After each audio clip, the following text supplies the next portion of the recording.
പണ്ട് നമ്മുടെ രാജ്യം അസാധ്യമെന്ന് കരുതിയ പലതും ഇന്ന് നമ്മുടെ കൺമുന്നിൽ യാഥാർത്ഥ്യമാകുകയാണ്. സമുദ്രനിരപ്പിൽ നിന്ന് 11,578 അടി ഉയരത്തിൽ ലോകത്തിലെ തന്നെ ഏറ്റവും വലിയ സിംഗിൾ ട്യൂബ് ഹൈവേ തുരങ്കം തുറന്നെടുത്ത് ഇന്ത്യ ചരിത്രം കുറിച്ചിരിക്കുന്നു. അതെ, അതിശൈത്യത്തെയും ദുർഘടമായിട്ടുള്ള മലനിരകളെയും തോൽപ്പിച്ച് മോദി സർക്കാർ നിർമ്മിക്കുന്ന സോജില ടണലിന്റെ നിർണായകമായിട്ടുള്ള ഫൈനൽ ബ്ലാസ്റ്റ് ഇന്ന് നടക്കുകയാണ്. അഭിമാനത്തോടെ രാജ്യം മുഴുവൻ ഈ നിമിഷത്തിന് കൈയടിക്കുകയാണ്. കാശ്മീരിനെയും ലഡാക്കിനെയും വർഷം മുഴുവൻ ബന്ധിപ്പിക്കുക എന്ന വലിയ സ്വപ്നമാണ് ഇതോടെ യാഥാർത്ഥ്യത്തിലേക്ക് അടുക്കുന്നത്. 13.153 കിലോമീറ്റർ നീളമുള്ള സോജില ടണൽ കാശ്മീരിലെ ബാൽതാലിനെയും കാർഗിലിലെ മീനാമാർഗിനെയും തമ്മിൽ ബന്ധിപ്പിക്കുന്നു. കേന്ദ്ര ഗതാഗത മന്ത്രി നിതിൻ ഗഡ്കരിയാണ് ഈ ചരിത്രപരമായിട്ടുള്ള ഫൈനൽ ബ്ലാസ്റ്റിന് തുടക്കം കുറിക്കുന്നത്. ഏറ്റവും വലിയ പ്രത്യേകത എന്തെന്നാൽ നിശ്ചയിച്ചതിലും 6 മാസം മുൻപെയാണ് നിർണായകമായിട്ടുള്ള ഈ ബ്രേക്ക് ത്രൂ സാധ്യമാകുന്നത്. 2028 ജനുവരിയോടെ പൂർണ്ണമായും തുറന്നു കൊടുക്കുന്ന ഈ ടണൽ വരുന്നതോടെ മണിക്കൂറുകൾ നീണ്ട ദുർഘടമായിട്ടുള്ള യാത്ര വെറും 15 മിനിറ്റായി ചുരുങ്ങും. ഈ നേട്ടത്തിന്റെ യഥാർത്ഥ വില മനസ്സിലാക്കണമെങ്കിൽ നമ്മൾ പഴയ കാലത്തേക്ക് ഒന്ന് തിരിഞ്ഞു നോക്കണം.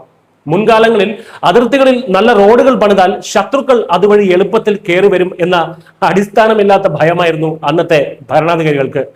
ആ ഒരു ഭയം കാരണം, അല്ലെങ്കിൽ ആ ഒരു ഭയത്തിന്റെ വ്യാജേന അതിർത്തിയിൽ അടിസ്ഥാന സൗകര്യങ്ങൾ അവർ വികസിപ്പിച്ചില്ല. ശൈത്യകാലത്തെ കനത്ത മഞ്ഞുവീഴ്ച കാരണം മാസങ്ങളോളം ലഡാക്ക് ഇന്ത്യയിൽ നിന്നും ഒറ്റപ്പെട്ട് കിടന്നു. കോടിക്കണക്കിന് രൂപ മുടക്കി വിമാനങ്ങൾ വഴിയാണ് നമ്മുടെ സൈനികർക്ക് അന്ന് അവശ്യ സാധനങ്ങൾ എത്തിച്ചിരുന്നത്. എന്നാൽ ഇന്ന് ആ ഭയത്തിന്റെ കാലം കഴിഞ്ഞു. ഏത് കാലാവസ്ഥയിലും ശത്രുവിന്റെ നെഞ്ചത്തേക്ക് ഇരച്ചു കയറാൻ തയ്യാറായിട്ടുള്ള നവ ഇന്ത്യയുടെ കരുത്താണ് സോജില പാസിലെ ഈ തുരങ്കം. ഈ നിർമ്മാണം വെറുമൊരു റോഡ് വികസനമല്ല, ചൈനയുടെയും പാകിസ്ഥാന്റെയും നെഞ്ചിലേൽക്കുന്ന ഇടുത്തിയാണ്. ലഡാക്ക് അതിർത്തിയിൽ ചൈന നടത്തുന്ന വലിയ അടിസ്ഥാന സൗകര്യ വികസനങ്ങൾക്ക് കൃത്യമായിട്ടുള്ള ഒരു മറുപടിയുമാണ് ഇന്ത്യ നൽകുന്നത്.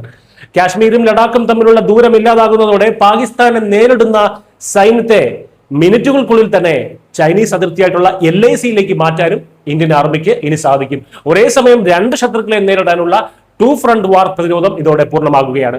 അത്യാധുനിക സ്മാർട്ട് ടണൽ സിസ്റ്റവും CCTVകളും റേഡിയോ കൺട്രോളും ഒരുക്കി സൈനിക നീക്കം ഇനി സർവതന്ത്ര സ്വതന്ത്രമാകും. ചുരുക്കത്തിൽ, ഉറച്ച രാഷ്ട്രീയ ഇച്ഛാശക്തി ഉണ്ടെങ്കിൽ ഹിമാലയത്തിലെ പാറക്കെട്ടുകൾക്ക് പോലും വഴിമാറി കൊടുക്കേണ്ടി വരും എന്നതിന്റെ ഏറ്റവും വലിയ തെളിവാണത്. അസാധ്യമെന്ന് ലോകം കരുതിയത് സാധ്യമാക്കി ഇന്ത്യ ലോകത്തിന് മുന്നിൽ തല ഉയർത്തി നിൽക്കുമ്പോൾ അതിർത്തിക്കപ്പുറം ശത്രുക്കൾ ഭയന്ന് വിറയ്ക്കുകയാണ്. മഞ്ഞുമലകളെ ഭേദിച്ച് തടസ്സങ്ങളില്ലാതെ ഇന്ത്യൻ സൈന്യത്തിന്റെ വാഹന വ്യൂഹം കുതിച്ചുപായുന്ന ആ ദിവസത്തിനായി നമുക്ക് കാത്തിരിക്കാം. News desk.